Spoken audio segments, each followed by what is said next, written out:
let's take a quick look at the Ultra action figure of Windom.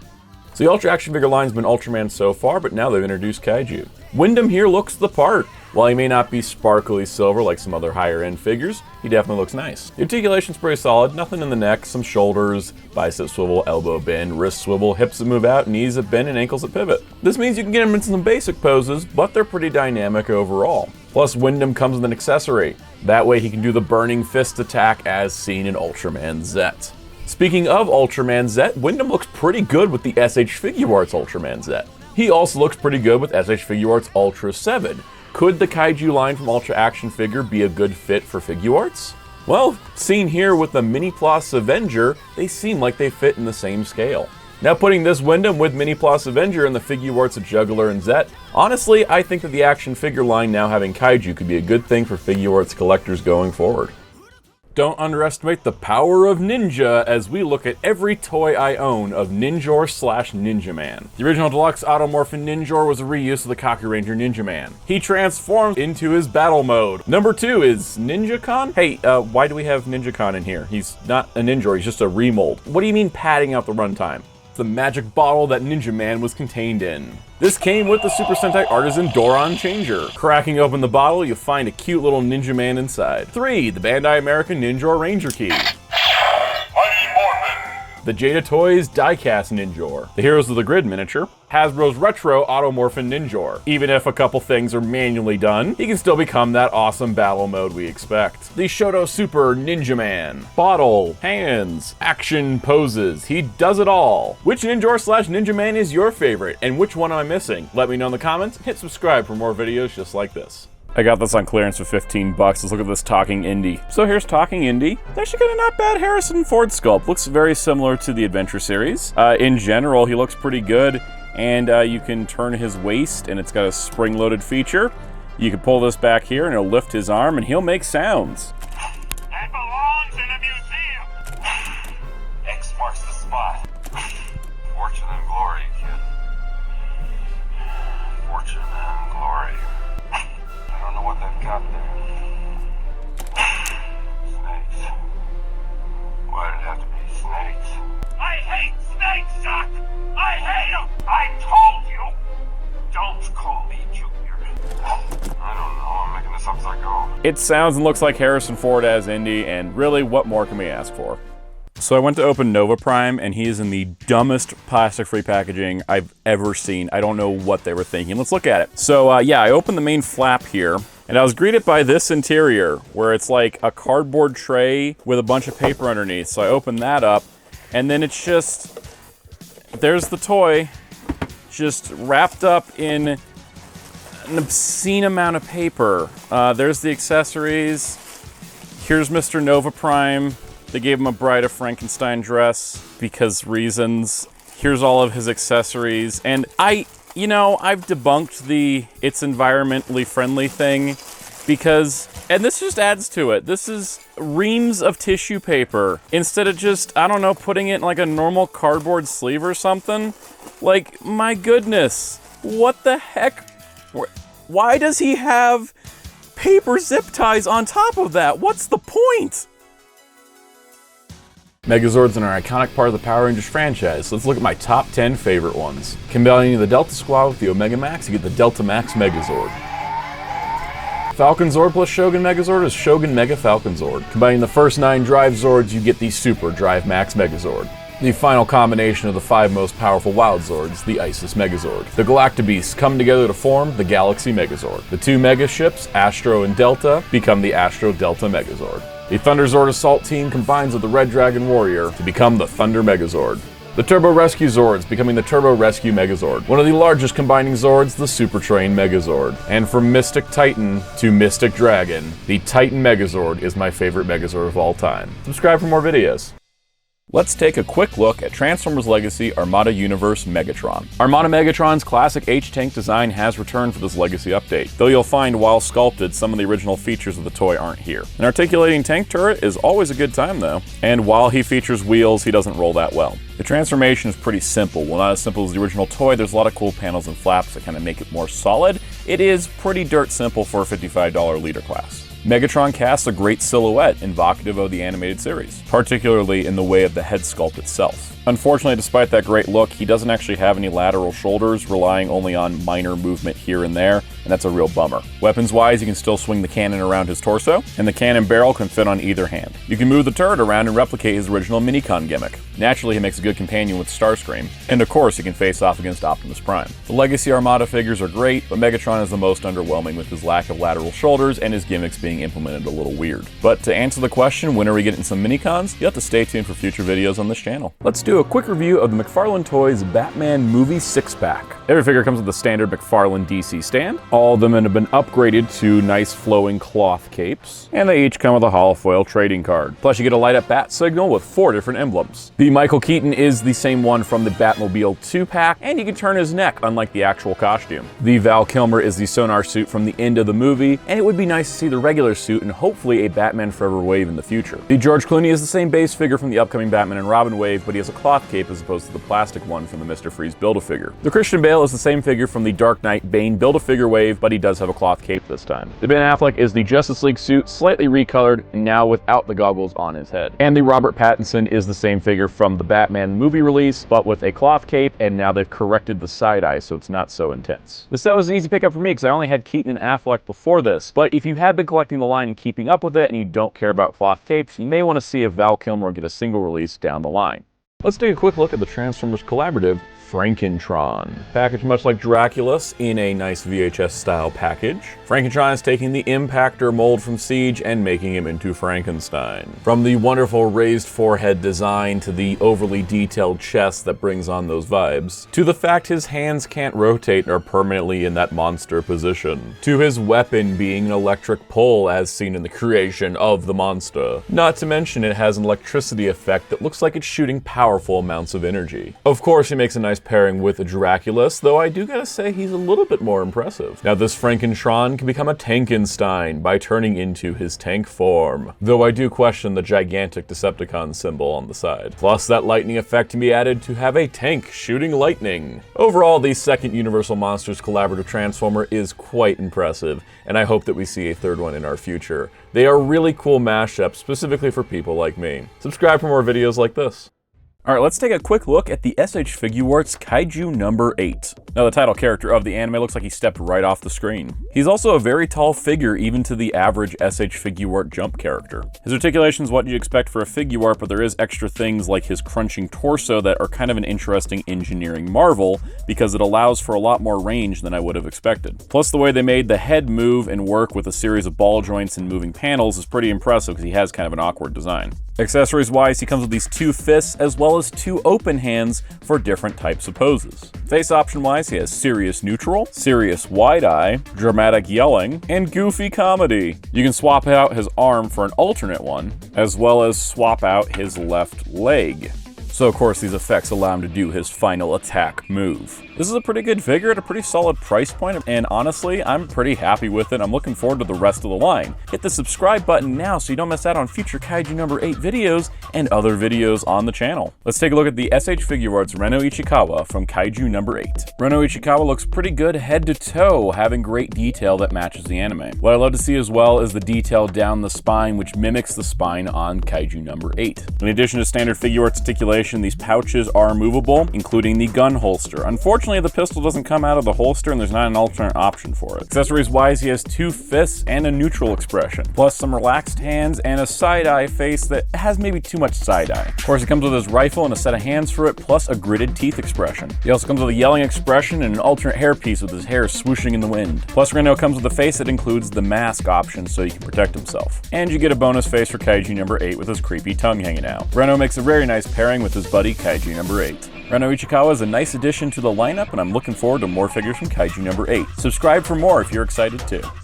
Let's take a look at the NECA Over the Rainbow Edition Elvira. Elvira comes packaged in a very nice box with shots of Elvira in the rainbow dress and the design on the back, which is very Wizard of Oz inspired. Now, Elvira looks fantastic head to toe, from her yellow brick road stand with the signature on it, to her ruby slippers, to the beautiful rainbow dress. She is decked out for the theme. She has, of course, same base figure as the black dress and other dress variant Elviras, but she, of course, has some new accessories to include. This includes a swappable faceplate, which I much prefer to the swappable head of previous releases of the figure because it's a lot easier to do now. She comes with an alternate set of flat-palmed hands which seem to fit well with this face expression. Elvira includes a scaled copy of her autobiography, which is fully detailed even to the back cover, including the barcode. Plus, Elvira's not wearing a rainbow dress just to be fabulous. She comes with a pride flag with alternate stickers allowing you to choose which version of the flag you want her to hold. Rainbow Elvira is a great addition to an already great line. If you want to see more videos like this, hit subscribe, and happy Pride, everybody. Okay, this is the true ranking of the Planet of the Apes. Ha! By me. Ha! Number 10. Ha! 2001 remake. Number 9. Ha! Beneath the Planet of the Apes. I like it down there. Number 8. Battle for Planet of the Apes. I carry gun. Number 7. Cause I carry gun. Escape from the Planet of the Apes. Number 6. Rise from the Planet of the Apes. Ha! I am back in control. Number 5. War for the Planet of the Apes. Number 4. Dawn of the Planet of the Apes. Number 3. Kingdom Planet of the Apes. Number 2. Conquest of the Planet of the Apes. Number 1. Planet of the Apes. We roll. You like this? Subscribe. Push that button. Make sure our battle will come back. As Jaime Reyes makes his big screen debut, let's look at every Blue Beetle figure that I own. Collectible Legends Dan Garrett, Funko Pop Ted Cord, DC Universe Classics Ted, McFarlane DC Multiverse Ted, Lego Jaime Reyes, Scribble Knots Jaime, Teen Titans The Judas Contract Pack-In Figure Jaime, Imaginext Jaime, Justice League Action Jaime, DC Universe Classics Jaime, DC Icons Jaime, Funko Dia de Muertos Jaime, McFarlane Page Punchers Jaime, Funko Movie Jaime, Funko Movie Jaime Reyes, Funko Movie Target exclusive, Funko Movie Keychain, Spin Master Hero Mode, Spin Master Battle Mode, Spin Master 12-inch Hero Mode, McFarlane Movie Battle Mode, McFarlane Movie Blue Beetle, McFarlane Blue Beetle statue. So that's my Blue Beetle collection. Which one is your favorite? Hit subscribe for more videos. It's the Cinemark Blue Beetle popcorn bucket based on the Bug Ship. This right here might be the first ever toy of Ted Kord's Bug Ship from Blue Beetle. Despite being a popcorn bucket, it actually does have articulated legs, which means it can walk around in its land mode. You also do get this strap of plastic clips in case you want to hang it around your neck for whatever reason. Now, of course, being a popcorn bucket, it does have to open up, so naturally, let's figure out if we can put figures inside of it. So the 3 3/4 inch Spin Master figure is probably scaled the best to this. In fact, standing outside the Bug Ship, it looks about the right size. Of course, we won't stop there, because the McFarlane figure totally fits inside. You can have Ted Kord hang out with them too. In fact, if you want to imagine a smaller scale for Ted and Jaime, it kind of works out. Not only does the DC Classics Ted fit in there nicely, you could also include Booster Gold for a hangout. Now, to answer the question, how many Blue Beetles fit in a Bug Ship? The answer is almost all of them. It's definitely a nice addition to my Blue Beetle collection. Now I just need a tiny George Lopez to fly this thing. Let's unbox some Blue Beetle Soto figures. So these Funko Soto figures are pretty neat, but they do have chase variants, so I thought let's open them up on camera and see if I got the regulars or the chases. All right, so let's pop the top. Boom. All right, so inside we got one Blue Beetle. This looks to be the regular one. I like him. I like the way he looks a lot. He looks really cool. And then here's his little bottle cap artwork, which looks really nice. All right, let's take a look at the Jaime one. All right, so let's pop the top. Boom. So the regular Jaime is just him standing. I think the chase is him holding the scarab. So let's find out. It's all stuck in mud. Oh, it is the chase variant. There's the little scarab. Oh, that's so cool. Oh, that's awesome. So yeah, we ended up getting the chase of Jaime. It says you found the chase. Jaime Reyes with scarab. So the artwork's a little bit different there. That's pretty cool. So yeah, look at that. Got the chase variant on Jaime and the regular of the Blue Beetle. Let's take a look at the McFarlane Superpowers Ted Kord Blue Beetle and Bug Ship. Now, being reminiscent of the 80s Superpowers line, Ted Kord Blue Beetle here is a basically detailed figure that serves the job and fills in a gap in the collection. Having 360 shoulders, forward hips, knees, and a head, he definitely feels like an 80s action figure. Though with the raised sculpted details, he definitely has a little McFarlane flair. The Bug Ship is an impressive beast, nice large size and a good classic feel to a toy. Little details such as the I Love New York bumper sticker and the moving legs are a a nice addition. Of course, it has an action feature, and inside you can see we got a little door for Ted to go down and 2 chairs. This allows Ted to have a team up and a co-pilot. And the windows are the right size where you can see the figures inside. What's nice too is the classic zip line is replicated here. Plus this means Ted can use the zip line and it moves a little more natural. This bug ship is pretty fun, but how does it compare to the popcorn bucket? Well, you're gonna have to subscribe to find out. McFarlane Toys Bug Ship versus Blue Beetle Popcorn Bucket Bug Ship. Which is the better one? So of course the McFarlane one is directly based on the comic look, where of course the Popcorn Bucket is based on the movie look. Now size-wise, the Popcorn Bucket is actually pretty big, and a lot bigger than the McFarlane one. But of course where the McFarlane one has a proper interior with seats and some detailing, the Popcorn Bucket is of course just that, and it's an empty cavity, though it does have window eyes. So you can fit figures inside, it's just not detailed. While he's a bit smaller, the Spin Master movie Blue Beetle definitely fits in the seat, though the comic book Spin Master figure doesn't because of the wings. So is one really better than the other? They serve different purposes. This is a more comic one from the McFarlane, but this is a more movie one from the Popcorn Bucket. So depending on which bug ship you want is going to depend on which bug ship to get. Personally speaking though, I love having 2 different bug ships because that's just an amazing thing considering we had basically none until now. So that's my final verdict, but hit subscribe for more videos like this. Releasing at Target's Haulathon is NECA's Teenage Mutant Ninja Turtles Mirage Comics Triceraton. This is the Triceraton Zog from the original comic.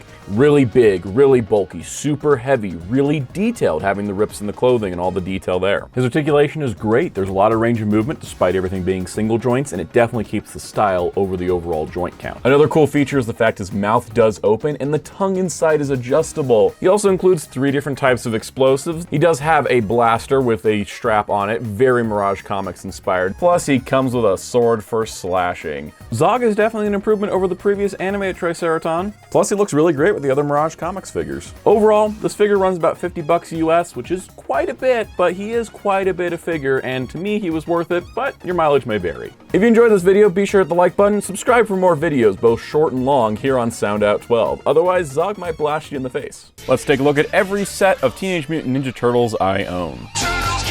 Mega Construx Mirage, Playmates Mirage, NECA Jim Lawson Mirage, Vintage Playmates, Season 7 DVD Pack-Ins, Super 7 Ultimates, Mega Construx Original Cartoon, Playmates Classic Collection, NECA Cartoon, Playmates Reissue Movie Stars, NECA Secret of the Ooze, Playmates 2003, 2007 Movie Turtles, Playmates 2012 Basic, 2012 Battle Shells, 2012 Mystic, 2012 Space Turtles, 2012 Turtles in Training, 2014 movie, Out of the Shadows, Playmates Last Ronin, NECA Last Ronin, Playmates Mutant Mayhem, Playmates Star Trek crossover, The Turtle Rangers, and the NECA Universal Monsters crossover. Which one is your favorite? Subscribe for more, and check out the extended version of this video soon.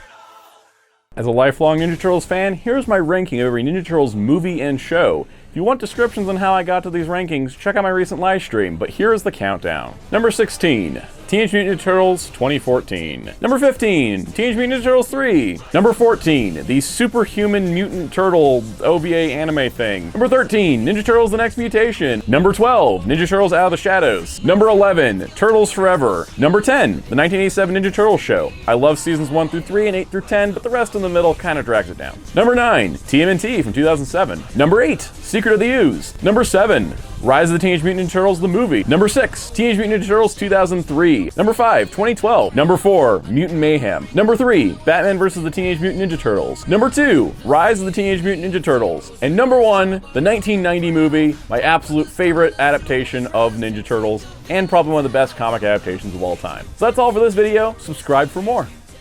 Let's take a look at every single Casey Jones figure I own.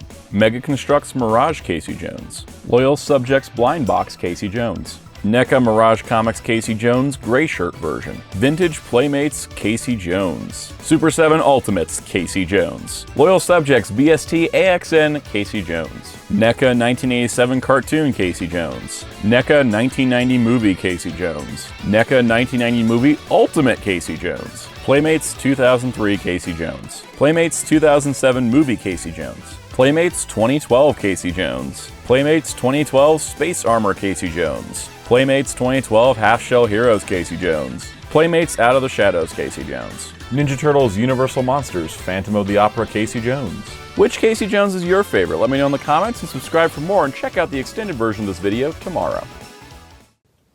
So my quest for completing my Geky Ranger mech is getting closer. We got Geky Shark here, looking rad, looking super cool, love it. did not realize that there was this complex light gimmick. I knew it had a light feature, like when you turn it on, it has lights, and I figured it was just lights. But when you push the button on the head, it actually has multiple sequences. Like you can have it pulsing, you can have it like rotating through the 3 colors, you can have it rotate the other way. It's actually really neat because it's kind of like a complex light system. There's no sounds or anything, it runs off like 2 LR44s. I love that there's options to the lights in the head here, which is really cool because I expected it just to be kind of an on-off situation. Maybe it blinked or something, but not have this many options for sorting through the colors. Probably also why this shark head is just one giant chunk, but it's just something really cool to see. Subscribe for more videos. So Spin-54 asked to see Geky Shark attached to Geky Toja, which looks really, really cool. Really neat. There it is with the lights. He also asked to see how it looks in the dark, and I thought that sounded like a great idea. So the light's pretty powerful in the dark. I got a little light coming in from the other side there, but you can see it lights up pretty good, all things considered. It looks really nice. So here's the lights running once again, but let's do the spinning gimmick, see how that looks. Look at that. Isn't that cool? That's actually pretty neat. I really love that the thing that has the lights. It's just such a neat feature you just don't know about. And it's really been fun sharing this with everybody. And then here's Geky Fire with Geky Shark combined, which I've never been able to do before and looks awesome. Subscribe for more videos and give me ideas for shorts. I might make them into one, you never know. Went to IHOP this past weekend to check out their Sonic the Hedgehog menu. Made sure we had 4 people in our party so we could try all of the meals. Sonic's meal was a nice stack of 4 blueberry pancakes and it tasted delicious. 2 pancakes, 2 eggs, 2 bacon. Tails was the most boring meal. Knuckles got a pretty good chicken sandwich with some really awesome onion rings. Amy got the dessert part in the form of a waffle sundae with some strawberries. Tasted pretty nice. Shadow's Chaos Chocolate pancakes were a little chaotic with how much chocolate there was, but I actually really enjoyed them. And Dr. Eggman's Benedict is the best pun, while also probably being the best overall meal. Plus the reward shop had the exclusive Amy skin for Sonic Superstars, which is a neat little bonus. Overall, none of this food was necessarily revolutionary, but I had a good time with the Sonic theming and had fun filming these little segments, and that's what I think is the best part about it. Alright, let's do a quick unboxing of this One Piece card game Devil Fruits Collection Volume 1. This is basically a Gum Gum Fruit card box. It comes with some cards. I thought it'd be fun to unbox it. I have absolutely no frame of reference as to value of this set. I saw Gum Gum Fruit and said, you know what, I think I just need it. This was the thing Luffy ate to get his powers. It's actually a card box, but I thought, hey, that's just a really cool looking, Gum Gum Fruit piece. And then I guess just pull it open. So inside we've got a Kingdoms of Intrigue, Pillars of Strength, a special card that has Luffy's first appearance with the scene with the knife and everything, and then some sleeves that look like the Gum Gum Fruit texture. A holofoil Buzzcut Mochi, and then a holofoil Monkey D. Luffy, Miss Valentine Mikita, and the Bad Manners Kick Course. Hey, Sanji. Hey, Nefeltari Vivi, Diamante, and Rebecca. So I don't know if this is cards-wise worth it for 25 bucks, but that Devil Fruit is awesome. Subscribe for more videos. Alright, let's open some bonus packs from the One Piece Ultra Deck 3 Brothers. So inside each box of this Ultra Deck is some pretty cool bonuses. You get a playmat, of course, and you get this cool deck box with the 3 brothers on it, plus the card game logo. And inside that deck box, you get a nice little cardboard insert, a bonus pack of 3 cards, as well as a deck of cards ready to play out of the box. Plus you get a little plastic divider. Now we went a little hardcore here and bought 5 of these to get 5 of the bonus packs to see what we got. Pack 1 has Garp, Makino, and Kid Ace. Pack number 2 has Sabo, Kid Sabo, and Luffy. Pack number 3 we got Yamato, Kid Luffy, and Adult Luffy. Pack number 4, Kid Luffy again, Adult Ace, and Kid Sabo. And pack number 5, Kid Ace, Sabo, and Edward Newgate. So overall we got 10 out of the 16 unique cards, and that's pretty fun to have these bonus packs, though it could be annoying for completionists. Subscribe for more videos like this.